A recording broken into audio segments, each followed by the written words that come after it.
Well, Craig, great to see you. And thank you very much indeed for finding the time, because I know that it's getting busy now, because it's just upon us, really, isn't it? The big fight against Joshua Buatsi. So just tell us how everything's going, camp and all the rest of it. Camp's going tremendous. It's going unbelievable. Working very, very hard, early mornings, late nights. So, yeah, we're on track. I'd be surprised if you weren't doing everything that it takes at this level of boxing, obviously. I mean, you've had a great career so far, but this potentially takes you to the next level, doesn't it? I mean, it's a brilliant domestic fight. Two lads from a similar area of London. Again, both really well-respected fighters, very well-liked fighters, but it's all about that win, isn't it? 100%. It's like change everything you're in the game for. This will change your life. This is the moment you've been waiting for. So you want to seize the moment, grab it with two hands. You don't want this to slip through your fingers, this moment. So you want to do everything you possibly can do to get that win, to move on to the next stage.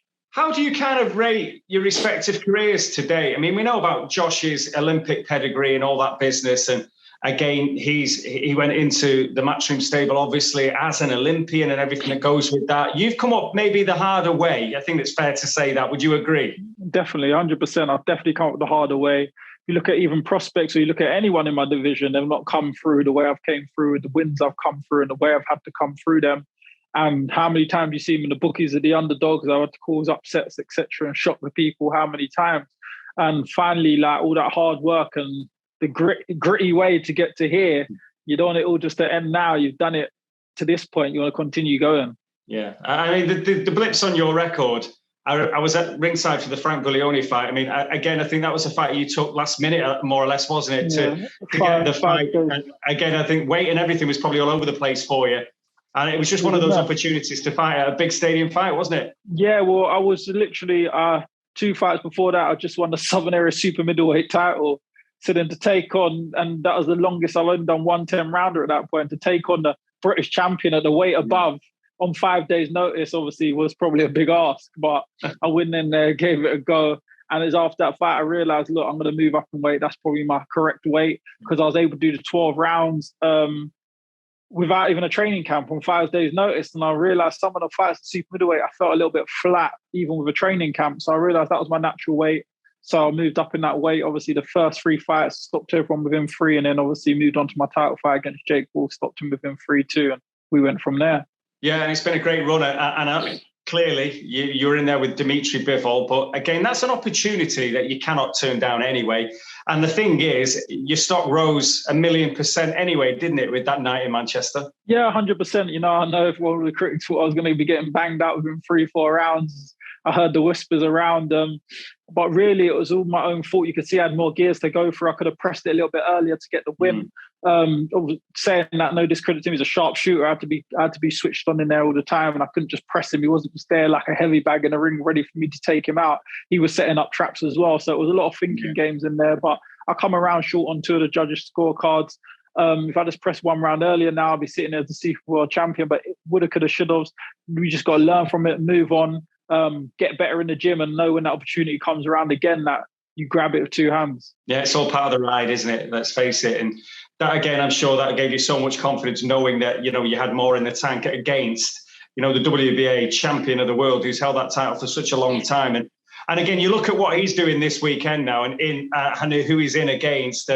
You realise now that it's in touching grass for you, isn't it? That level of fight and that level of occasion. Well, 100%. I think I'm the only person to ever push Dmitry Bivol that close around the way. He beat the other 2 world champions quite convincingly, Pascal and Joe Smith Jr. I beat them nearly every round. I think he lost maybe 3 rounds between the 2 of them.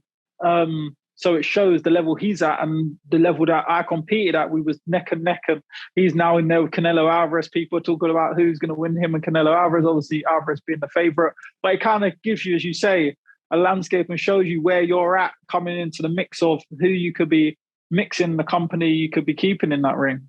When you look at that now, though, and looking at what Canelo's done and knowing what you know about being in there with Bivol, how do you see it panning out the weekend?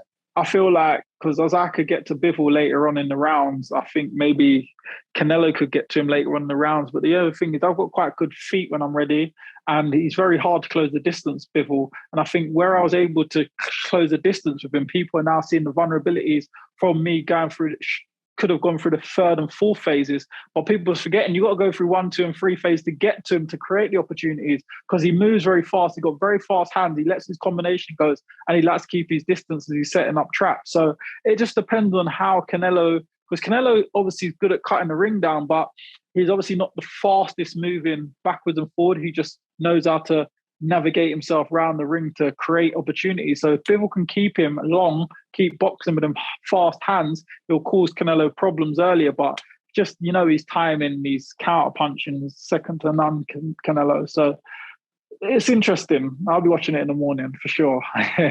Right, I see. But you're not going to tell me which way exactly you think it's going to go. So you think there could be a shot with Bivol, or do you think Canelo ultimately... It's Vegas, it's Cinco de Mayo, it's all of that. It's just Canelo's night. Cinco de Mayo, if they go to points, it's going to Canelo. I just think that it just depends on how he can handle the weight. Because even I watched the Kovalev fight, I kind of felt like Kovalev was winning the fight until he got KO'd, but he was down on all the judges' scorecards anyway. Yeah. So he had no choice but to knock him out. But you could see that he wasn't that comfortable with the weight. Bivol's quite big and strong at the weight. So it kind of depends on how Canelo takes the weight. That's why it's interesting for me. Canelo, on paper, the better boxer, but coming up in weight and Dimitri's assets, it makes it interesting. Anyway, enough about them, more about you, because this big night at the O2, headlining, 2 London lads. I mean, how special is that for you? Oh, it's very special, like looking at the journey. Like, I like to embrace every moment from when, as I say before, when I won the Southern Area, it was like me unifying. When I won the WBA Continental, when I won the British, I embrace every stage I'm at. So this stage now, I'm embracing loads. I'm seeing like the posters around everywhere and the underground stations, Waterloo to Oxford Circus, to see all this stuff, and headlining the O2 Arena, my favourite venue. It's amazing. I'm really I'm happy to be in this position, and this is why it's you want more of this. You don't want it to end here. That's why you want to make sure that you get the win and create more bigger memories and bigger nights. So for me, it's special. I'm really pleased. I've got a good dance partner to go at it with. It's a special night. I'm really looking forward to it. And yourself and Joshua are 2 very respectful guys. I know there's been no nonsense, and I can't imagine there will be between the pair of you. Even when it gets nearer to fight night, it's just the way you 2 are, isn't it? But and I know you've sparred in the past and all the rest of it. So is that all? It's simply business, and it won't be any of that nonsense in fight week. It's just about you 2 wanting to win. It's just about us wanting to win. With us, it's not the fact it's personal. Like, I hate Josh hates me. We both know each other are good operators, and we're both in each other's way. So the needle and the issues, there's not issues, but the problem is you're in my way and he feels I'm in his way, and we need to get for each other to get to the next stage. So we can't be friends at the moment. It's strictly business. I need to get you out of the way to move on. So that's what it is. And we're both very ambitious. We both got the will to win. So we're both going to put it all on the line in there to make sure we can move on in our careers. Well, I'm definitely going to move on. The thing is, as well, we've been speaking obviously about internationally when we're talking Canelo and Bivol, and there's the Turbiev and Joe Smith are going to do battle, which is really exciting as well. But domestically, the light heavy division's fantastic. And if you get through Buatsi, as you're super confident you will, then you're going to have all these Anthony Yards and Callum Johnson and everybody else going to be calling you out. I mean, it's brilliant, isn't it, domestically? It's nothing I'm not used to. It's every one of my domestic clashes, they called me out.